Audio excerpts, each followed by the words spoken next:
има закони кои според нив добро функционираат. Такви биле Законот за образование, здравство, плюс казните сега биле поголеми. Не е работа само казните да се зголемуваат, не е работа само да се менуваат законите и да се вметнуваат одредби. Пред се треба ние сите заеднички да инсистираме да се почитуваат сите тие законски одредби, сите тие законски измени кои што се вметнувани во законите. Министрите признаваат дека има девијантни појави кои го уништуваат безгрижното детство, но за нив тоа биле само изолирани случаи. На повидок нов пакет реформи. Го повикувам представникот на Медјаши, господинот Драги Змијанац, како залата и до сите членови на Комисијата за труд и социјална политика при Собранието на Македонија. А моето излагање како сведок за состојбата со правата на детето го подготвив како дефинирање на проблеми, давање конкретни примери и конкретни препораки. Иако оваа година Конвенцијата за правата на детето ја слави својата 21 година од низиното донесување, сепак над 70% од децата во Македонија на училишна возраст не ги познаваат своите права. Ова го покажува истражувањето кое го спроведе првата детска амбасада во селот Меѓаши на 2234 ученици на возраст од 10 до 18 години во 41 основно училиште и 24 средни училишта во 7 градови во Македонија, податоците ги обработи Брима Галуп од Скопје. И покрај бурните законодавни реформи и пишување политики, децата и нивните семејства, особено сиромашните деца и сиромашните семејства, ги пропуштаат основните права, правото на квалитетна здравствена заштита, правото на образование и право на учество и вклученост. Право на образование. Суставот на Република Македонија основното и средно образование се задолжителни и бесплатни. Идеално е целата популација да има завршено средно образование, но тешко остварливо затоа што во Македонија има 18.500 деца кои се исклучени од образовниот задолжителен процес. Ова е реалност и жална состојба која од наша страна повеќе пати ја повторуваме и се заложуваме сите одговорни лица во институциите на системот да вложат максимални напори да се подобри состојбата со вклучување на сите деца во основното образование. Децата кои не се вклучени во образовниот процес се најчести жртви на најлоши форми на злоупотреба на детскиот труд.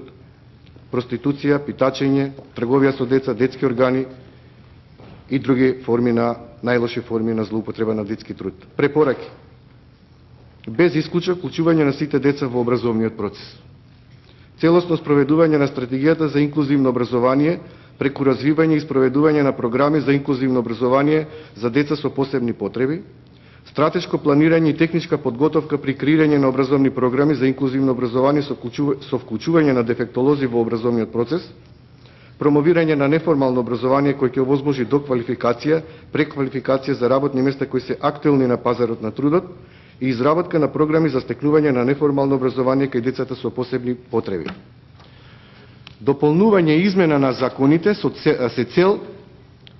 цел да се овозможи на децата од 9 до 14 годишна возраст да може да се вклучат во воспитно-образовниот процес затоа што, според Законот за основно образование, не може да се вклучат во училишта со навршени 9 години. А согласно Законот за образование за возрастни, овие деца може да се вклучат во образование само со наполнити 14 години. Злоупотреба на детскиот труд. Иако Конвенцијата 182 против најлошите форми на детскиот труд е ратификувана од Собранието на Република Македонија 2001 година, сепак прашањето за нелегална работа, за злоупотреба на детскиот труд е нешто што воопшто не е истражувано и анализирано, а исто постои и негативно влијание врз остварување на правата на децата.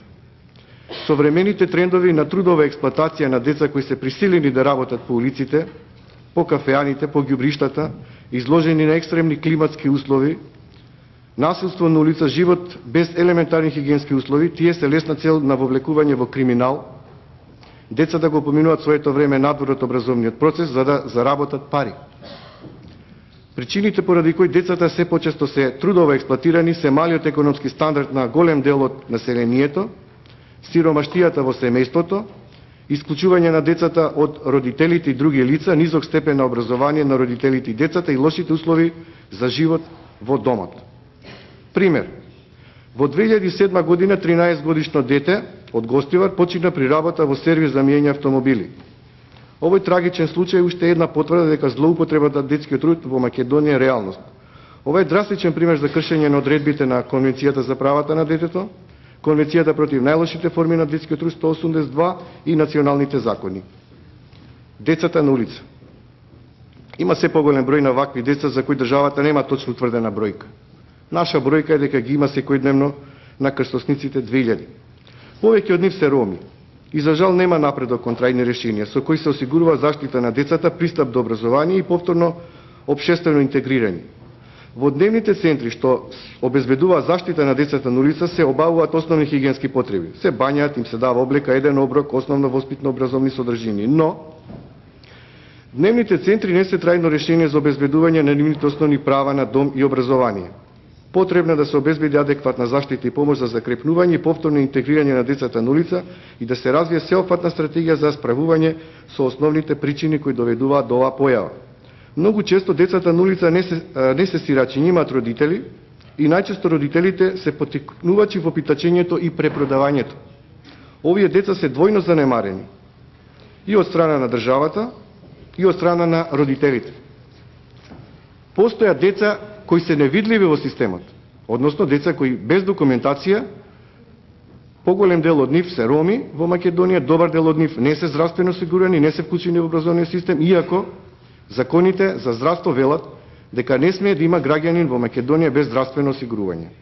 Препораки.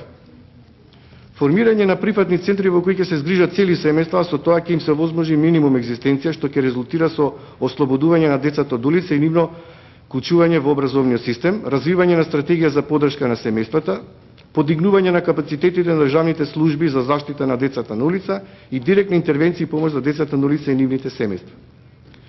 Детска злоупотреба, занемарување, сексуална злоупотреба, педофилија, насилство. Состојбата со насилството на децата во нашата земја е повеќе од алармантна. Насилството врз децата стануваат секојдневни и децата се тепани, силувани, злоставувани, злоупотребувани. Податоците на СОС телефонот за деца и млади при детската амбасада покажува зголемен пораст на насилство, физичко, психичко, сексуално. Додека во 2007 година тој процент изнесувал 13,4, во 2008 е 39,1, во 2009 година е дури 48,2%. Пријавување на случаи на родоскрнавење, педофилија на нашиот СОС телефон за деца и млади и нашите бројни реакции за функционална заштита на децата од државните институции го подигна прагот на нетолерантност кон силувачите на децата. Казните за овие тешки кривични дела се зголемени на минимум 8, односно 10 години. Детската амбасада Мегеши позитивно го оценува донесувањето на Националниот план за акција за заштита на децата од сексуална злоупотреба и педофилија и напорите на владата на Република Македонија за негово брзо и ефикасно спроведување, како и ратификација на Конвенцијата на Советот на Европа за заштита на деца од сексуална експлоатација и сексуална злоупотреба.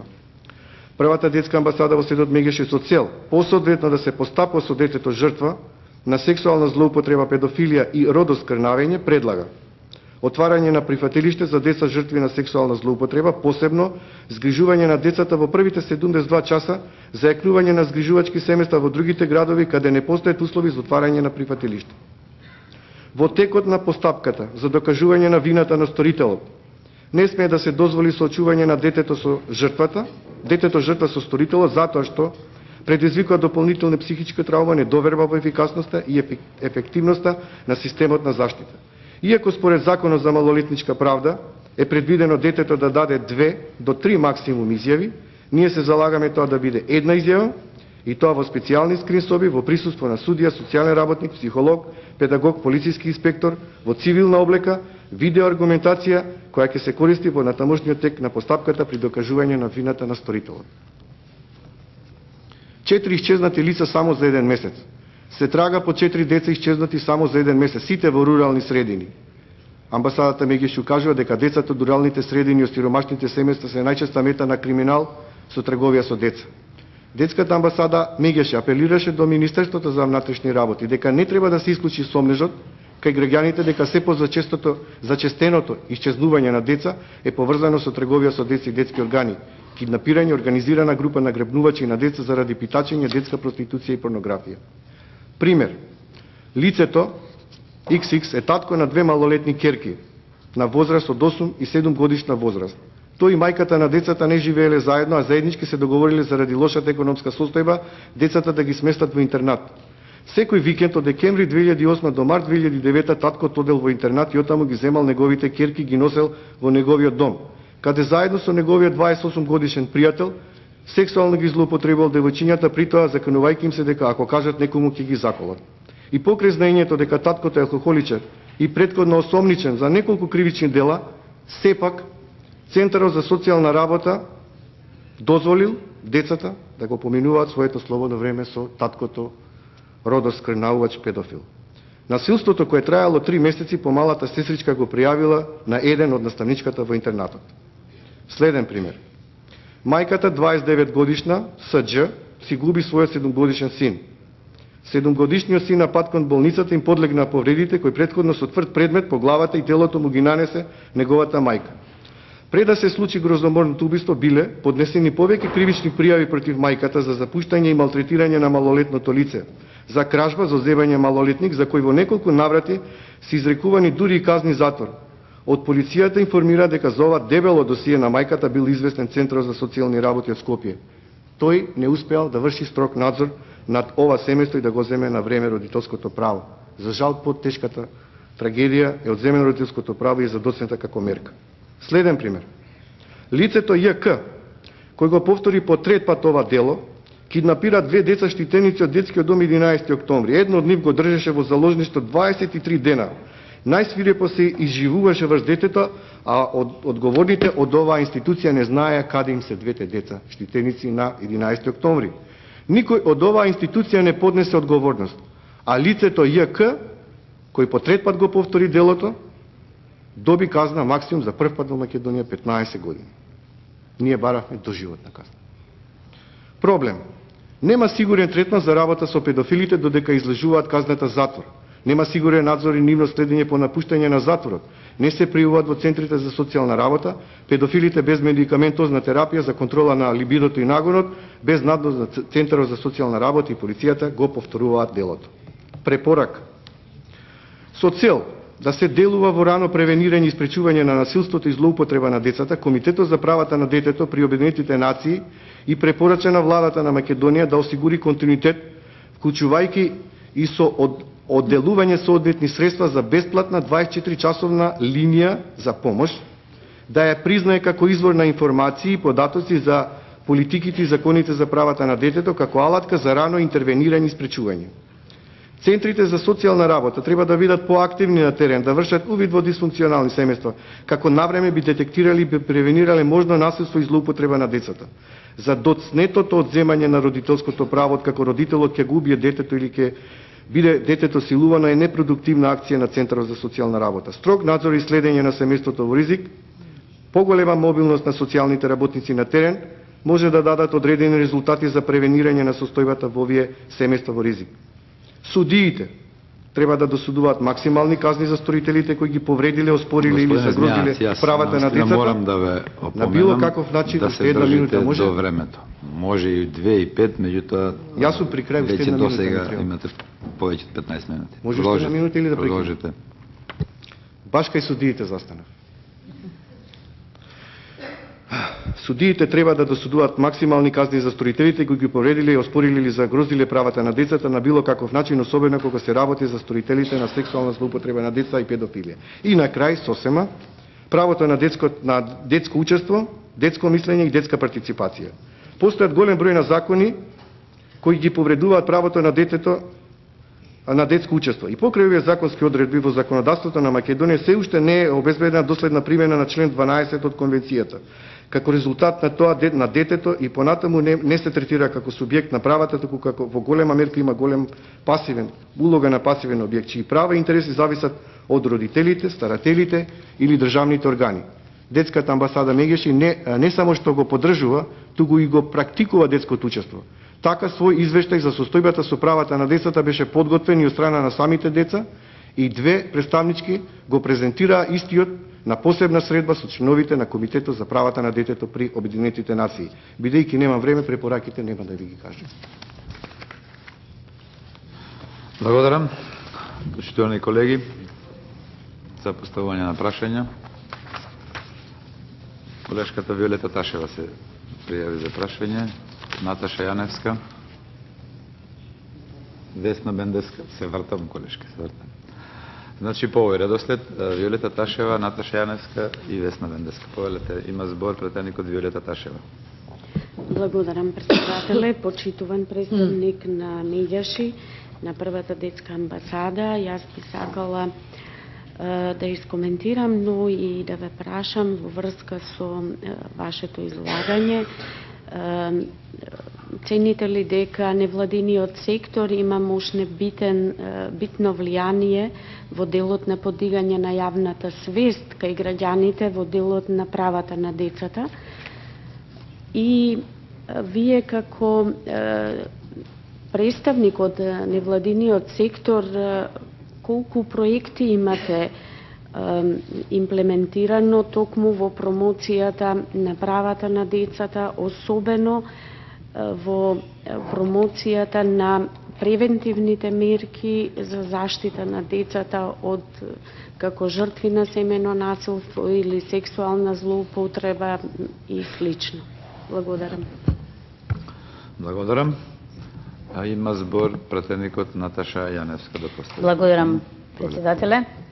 Почитуван представник на амбасадата Меѓаши, почитувани гости, јас само накратко ви поставил едно прашање, бидејќи имаше многу исцрпно кажување во врска со сите оние индикации во врска со правата на децата, и би поставила само едно прашање: какви активности превзема амбасадата во врска со оние деца кои што питачат на улица? Дали има некои мерки кои што вие лично, односно амбасадата лично ги превзема, или некои активности за спречување на ваквата честа појава? Благодарам. Благодарам. Има збор пратеникот Весна Бендеска за поставување прашање. Благодарете. Да, од излагањето на господинот Змејанац, веќе комплетно ми се потврдува тезата дека се работи најверојатно за хроничен недостаток на едукација на сите општествени нивоа од областа на правата на децата, загарантирани со конвенција која ние сме ја ратификувале далечната 93 година, дополнително со постојање на евидентен недостаток на систем кој ќе ги обезбедува тие права. Сега веќе мене ми е јасно дека никој веќе не може да оперира со точна бројка околу било каква позитивна или негативна општествена ситуација која мониторирала определена ситуација околу детски права. Затоа и започнав со господинот Маневски кога прашав: па ние години наназад знаеме дека имаме луѓе надвор од матична евиденција. Со тоа добар и голем дел се деца, но никој не знае колкав е нивниот број. Тоа го покажува и истражувањето за кое говореше и господинот. Така да, кога говориме за деца на улица, кога говориме за деца кои се можни сторители на кривични дела или на можни жртви, никој, де факто, мораме тоа како заклучок да изведеме, не оперира со ни приближно точна бројка. И по мене, еден од заклучоците што ќе предложам од оваа надзорна расправа е до кога ќе се однесуваме како неми посматрачи на волку сериозни општествени проблеми. Нам не само што ни недостасува едукација, а без неа не можеме да работиме на планови и програми за превенција, а дури потоа, како краен ефект, да предвидиме и санкции. Ние се уште не можеме да направиме систем кој ќе ги вклучува државните институции во соработка со невладините организации и во соработка, се разбира, со судството, за да можат навистина комплетно да го заокружат системот со закон за гарантирани, со устав гарантирани права на деца кои треба првен да се промовираат, а потоа и да се заштитуваат. Јас навистина сметам, господине председател, ова е најважното. Ваквите примери треба да опоменуваат. Конечно да повикаме на широка акција. Затоа и покрај тоа што една година предлог беше кој дојде од постојаната анкетна комисија Министерството за внатрешни работи, Министерството за правда, Министерството за труд и социјална политика, Народниот правобранител со широка поддршка од невладиниот сектор, конечно еднаш да почнат со детекција, измени на законите за матична евиденција, за гарантирана бесплатна помош, за бесплатни примеруци на документација на оваа популација, конечно ги вратиме и да ги вклучиме, инкорпорираме во системот. Без тоа, мислам дека наистина залудно потрошено време е само да говориме за проблемите, а без при тоа да понудиме ефективни решенија. Благодарам. Благодарам. Повелете, господине Змејанац, со вашиот одговор. За нашата улога за застапување, лобирање и на креирање на јавната свест за проблемите со кои децата се соочуваат, веројатно многу ни е добра позната која ја работиме во континуитет 18,5 години. И затоа главната дилема е дали насилството е опорасе или децата и родителите се охрабрени да го пријават насилството. Веројатно еден од одговорите е и тоа. Секако клучна улога тука имаат и медиумите. И токму минатата година со нив организиравме 2 тренинга околу нивно сензибилизирање не само за правата на децата, туку и како да известуваат кога детето е жртва, да не направат сензационализам од настана, туку да имаат превентивна улога во спречување на овие појави. Инаку за ваша информација, 97 првата детска амбасада во светот Мегеши ја формира Националната коалиција за правата на децата, која функционира неформално и која достави свој извештај во Женева до Комитетот за правата на детето и оваа година исто го стори. И морам да бидам искрен дека една од главните алатки со кои можеме да се справиме во нефункционалноста на државните институции ни се Народниот правобранител, кој за жал има улога само да опоменува, и Комитетот кој за жал има задача само да дава препораки. Главните актери кои треба препораките на Комитетот и упатствата на Народниот правобранител и препораките на граѓанскиот сектор се државните институции. Во однос на децата питачи, да, имаме ние еден дневен центар кој не е во рамките на институтот на Министерството за труд и социјална политика, една година беше финансиран. Потоа решивме да не им откажеме гостопримство на овие деца, тие доаѓаат еднаш неделно, толку финански капацитет имаме за нив. Она што успеавме е 2 деца од нив да се вклучат во училиште, но за жал куќата на Алјуш, која му беше срушена во аеродром, го обесхрабри ова семејство да воопшто се занимава со вклучување на децата во образование, бидејќи сега имаат екзистенцијални проблеми каде ќе живеат. Во однос на хроничниот недостаток на едукација, јас не можам да се изначудам како може до сега Министерството за труд и социјална политика да не препознае како главен актер за едукација за правата на децата, да помогнеме на овие центри за социјална работа, па и за судиите, па и за јавните обвинители, да ги сензибилизираме за правата на детето, а тоа го прави Академијата за обука на суди и јавни обвинители. Се согласувам со вас дека треба да се сензибилизираат сите државни институции кои имаат непосредна улога во одбрана и заштита на најдобриот интерес на децата, да се обучат за правата на децата и да се сензибилизираат. Благодарам. И виктимизација секундарна на